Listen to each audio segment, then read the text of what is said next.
Christ. Good morning, my dear friends. Today's readings bring us to the final chapters of two great saints, Saint Peter and Saint Paul. Paul is in Rome under house arrest, not free, not in a grand cathedral, but still preaching the kingdom of God boldly and without hindrance. Peter in the Gospel, after being told by Jesus about the difficult path ahead, turns and asks, "What about John? Lord, what about him?" And Jesus answers with a striking line, "What concern is it of yours? You follow me. Wag mo siyang tingnan, tingnan mo ako, sundan mo ako." This is a call to focus. This is a call to center our lives to our Lord Jesus Christ, not on what others are doing, now not on how easy or how hard their path seems to be, but on our own unique calling from the Lord. Naalala ko po tuloy yung isang nanay na iniwan ng kanyang asawa. She was abandoned by her husband. Maliliit pa lamang yung mga anak. Siya'y nagtrabaho bilang labandera, tagalinis, minsan tindera. May mga pangarap din siya. Gusto niyang makapag-abroad, magkaroon ng sariling negosyo, makapag-aral, makapagtapos. Pero isinantabi niya ang lahat ng iyon para matuon ang kanyang atensyon sa pagpapalaki, pag-aalaga sa kanyang mga anak, mabigyan ng dignidad, mapalaking mahubog sa pananampalataya. Isang araw tinanong siya, "Ate, hindi po ba kayo nagsisisi na hindi ninyo natupad ang inyong mga pangarap?" At ang sagot ng nanay na ito, "Sinundan ko ang daan na ibinigay sa akin ng Diyos. Iyon ang aking misyon. Wala akong pagsisisi." Ganito rin si Peter, ganito rin si Paul. Hindi naging madali ang kanilang misyon, pero kahit mahirap, sila ay naging tapat.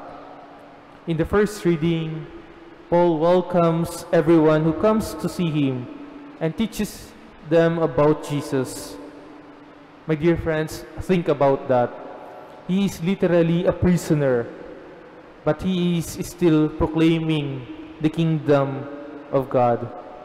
He does not let his situation stop his mission. Hindi siya napanghinaan ng loob sa kabila ng kanyang pagkakakulong, sa kabila ng mga pagsubok.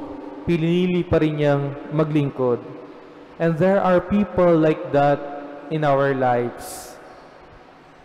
Single parents, caregivers, quiet workers, teachers, who may not get applause or recognition, but they keep going. Like Paul, they are faithful even in their limitations. And in the gospel, we witness very something human. Peter was comparing his mission with that of John. He was asking, "What about him?" And this is also our tendency. "Lord, bakit parang mas magaan ang kanyang buhay? Lord, bakit parang mas mapalad siya, mas maswerte siya? Ako, bakit ganito ang pinagdadaanan ko?" And Jesus replies, "What concern is it of yours? You follow me. Sundan mo ako." In other words, stop comparing. Focus on your mission. Focus on your calling. Stay in your lane. Each of us has a path uniquely designed by God. Some are called to lead, others to small role that is seemingly insignificant, but truly significant in the vineyard of the Lord. But are we faithfully living it? Are you a teacher doing your best with limited resources? A nurse caring for difficult patients? A worker holding on to integrity despite temptations? A religious sister praying behind the walls of the monastery, of the convent? That is your path. Iyan yung daan na ibinigay sa atin. And Jesus is telling us, you follow me. Do not be discouraged if others are praised more or seem to have it easier. Faithfulness, not fame, is what the Lord values. And like the end of John's Gospel, not everything Jesus did was written down, meaning His work continues today through us. So let us reflect on this question. Are you faithfully following your own calling, even when no one is watching? Or are you too focused on the path of others? Jesus is telling you again, wag mo silang isipin, wag mo silang pansinin. Ikaw ang sumunod sa akin. Follow me. Amen.